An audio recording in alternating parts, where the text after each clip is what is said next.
Chapter 3. Now the serpent was the shrewdest of all the wild beasts that God had made.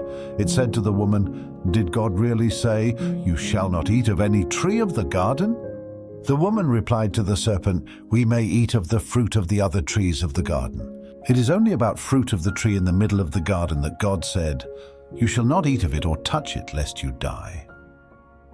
And the serpent said to the woman, "You are not going to die.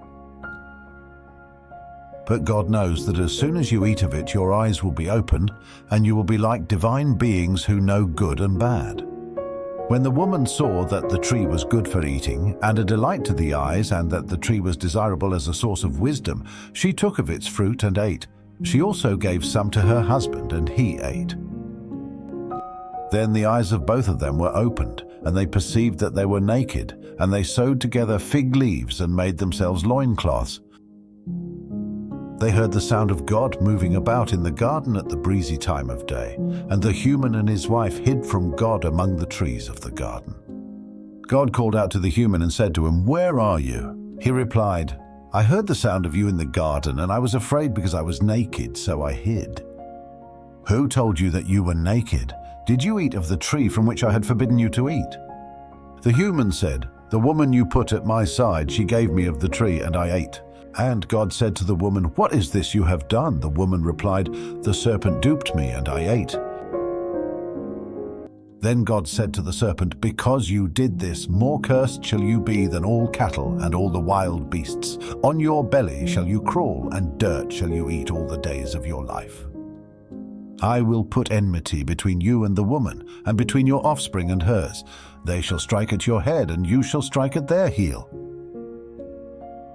And to the woman, God said, "I will greatly expand your hard labor and your pregnancies.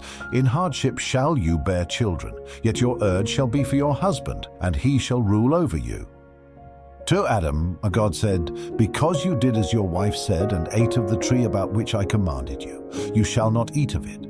Cursed be the ground because of you. By hard labor shall you eat of it all the days of your life. Thorns and thistles shall it sprout for you, but your food shall be the grasses of the field.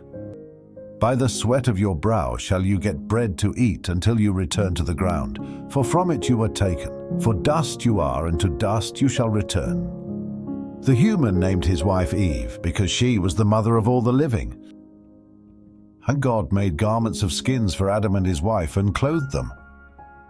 And God said, "Now that humankind has become like any of us, knowing good and bad, what if one should stretch out a hand and take also from the tree of life and eat and live forever?" So God banished humankind from the Garden of Eden to till the humus from which it was taken. It was driven out, and east of the Garden of Eden were stationed the cherubim and the fiery, ever-turning sword to guard the way to the tree of life.